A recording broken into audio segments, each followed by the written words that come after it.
Bogor selalu punya cara untuk bikin orang rindu. Kota hujan ini bukan cuma soal sejuknya udara atau derasnya gerimis yang turun tiba-tiba, tapi juga tentang jejak rasa yang hidup di setiap sudutnya. Salah satunya ada di Jalan Surya Kencana atau yang akrab disebut Surken. Sejak lama jalan ini jadi pusat kuliner dan tradisi. Deretan warung tua, jajanan kaki lima, sampai toko legendaris berjejer rapat soal bercerita tentang sejarah kota. Di antara semua kuliner yang ditawarkan, ada satu yang selalu jadi ikon Bogor. Docelang, hidangan sederhana yang penuh kenangan. Menurut penelitian yang diterbitkan di Jurnal Khazanah Ilmu tahun 2018, docelang memiliki keunikan tersendiri dibanding kupat tahu atau ketoprak. Lontongnya yang disebut pesor dibungkus dengan daun patat sehingga menghasilkan aroma khas sekaligus lebih ramah lingkungan. Penelitian yang sama juga mencatat 67,2% warga Bogor mengenal docelang, tetapi hanya 54,1% yang masih mengonsumsinya secara rutin. Angka ini menjadi tanda bahwa docelang perlahan tergeser oleh makanan cepat saji. Meski begitu, di Surya Kencana, cita rasa khas ini tetap terjaga melalui pedagang yang mewariskan resepnya dari generasi ke generasi.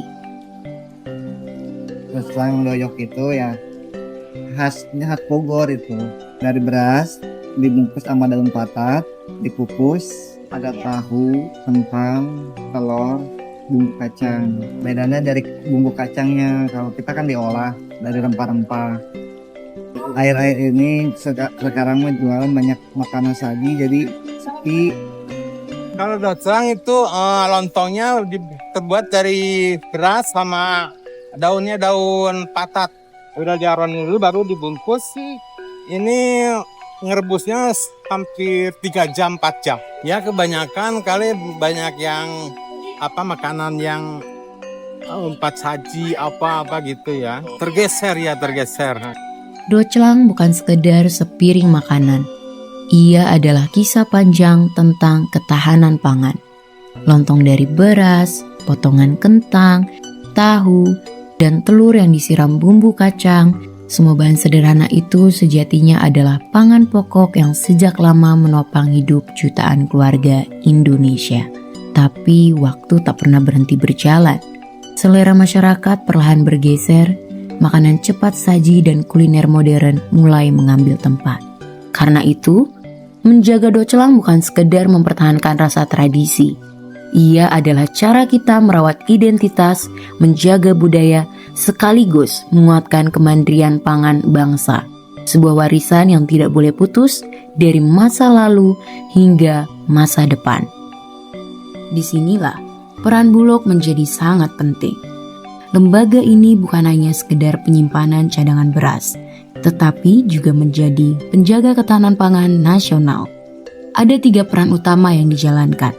Pertama, menyalurkan cadangan beras pemerintah agar stok selalu tersedia.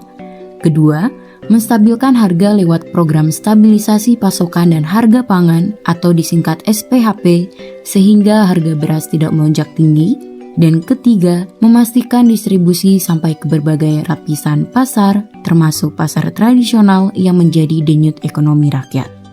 Dari Surken, kita belajar bahwa pangan adalah identitas, budaya, sekaligus kemandirian bangsa. Sepiring docelang dari Surken adalah simbol kecil dari kedaulatan pangan bangsa. Ketika petani, pedagang, pemerintah, dan generasi muda bergandengan tangan, merdeka pangan bukan lagi mimpi, tapi kenyataan dari Sabang sampai Merauke.